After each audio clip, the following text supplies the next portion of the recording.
DPRD Banjarmasin secara resmi menyampaikan 3 rancangan peraturan daerah inisiatif dalam rapat paripurna tingkat 1 di ruang paripurna DPRD Banjarmasin, Jalan Lambung Mangkurat, Banjarmasin. Selain itu, pemerintah Kota Banjarmasin turut menyampaikan 1 raperda tambahan terkait pengelolaan limbah domestik.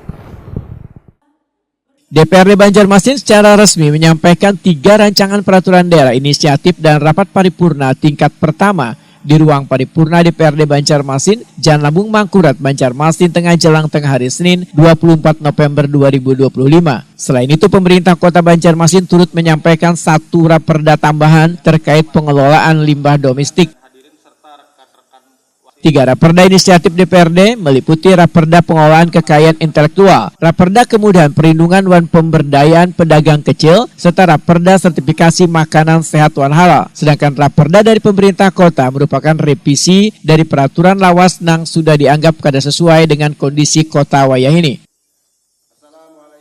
Rapat dipimpin Ketua DPRD Banjarmasin Rikpa Pahruri didampingi Wakil Ketua Hari Wijaya, Matari, Wan Muhammad Isnaini. Wali Kota Banjarmasin Muhammad Yamin hadir bersama jajaran SKPD untuk memaparkan urgensi pengelolaan limbah domestik dan sinkronisasi regulasi dengan kebutuhan warga. Rapat paripurna ke-42 pembicaraan tingkat 1 masa sidang 3 tahun 2025 DPRD Kota Banjarmasin dengan acara penyampaian rancangan peraturan daerah usul prakarsa pemerintah Kota Banjarmasin tentang pengelolaan air limbah domestik, saya nyatakan dibuka dan terbuka untuk umum.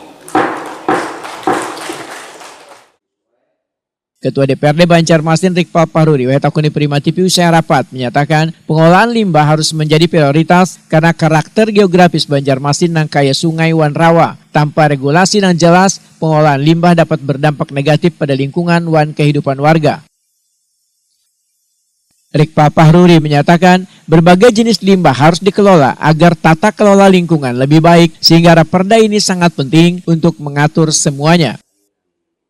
Nah, pada poin dan intinya adalah kami sangat mendukung terkait dengan program pemerintah untuk menjadikan dasar hukum dalam menjalankan tugas-tugas ke depan tahun 2026 ini akan menjadi dasar pemerintah kota untuk melaksanakan tugas-tugasnya dengan baik, terutama dalam hal apa yang sudah dibahas di sini. Berkaitan dengan pengelolaan limbah. Limbah itu kan sangat banyak sekali, misalnya di Kota Banjarmasin. Kita mengetahui Kota Banjarmasin ini banyak dengan adanya sungai, kemudian adanya rawa, kemudian rumah-rumah kita itu kan banyak berdiri di atas rawa, dan tentu pengelolaan limbah ini sangat-sangat harus diatur ya, agar tata kelola lingkungan kita akan menjadi lebih baik. Wali Kota Banjarmasin Muhammad Yamin menyatakan sungai adalah identitas sekaligus sumber kehidupan warga Banjarmasin. Raperda pengelolaan limbah domestik bertujuan agar limbah rumah tangga maupun usaha kada dibuang sembarangan ke sungai. Muhammad Yamin memadahkan pengolahan yang tepat maka limbah kada mencemari lingkungan. Dalam melakukan pengolahan limbah menjadi tanggung jawab bersama antara pemerintah dan warga. Perda limbah domestik yang diusulkan atau ini adalah inisiatif dari pemerintah kota ya. Kita berharap ini sebenarnya perda yang sudah ada atau direvisi ya sebelumnya, tapi ini sudah tidak berkesesuaian dengan aturan dan undang-undang ya, makanya dilakukan revisi ya.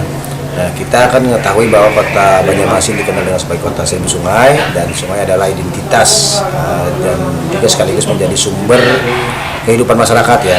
Oleh karena itu, pemerintah Kota Banjarmasin terus memperkuat kebijakan melalui peraturan daerah tentang pengelolaan air limbah.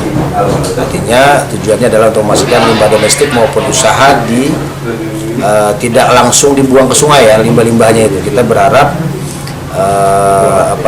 dikelola dengan baik ya, untuk memastikan tidak menjadikan pencemaran di lingkungan ataupun di sungai di Kota Banjarmasin. Dan ini adalah bukan hanya tugas pemerintah, tapi tugas kita bersama, khususnya seluruh masyarakat di Kota Banjarmasin. Keempat raperda ini nantinya akan dibahas lebih lanjut di tingkat komisi DPRD bersama perangkat daerah terkait. Semua pihak berharap regulasi yang dihasilkan mampu menjawab kebutuhan warga, menjaga lingkungan, serta mendorong pertumbuhan ekonomi.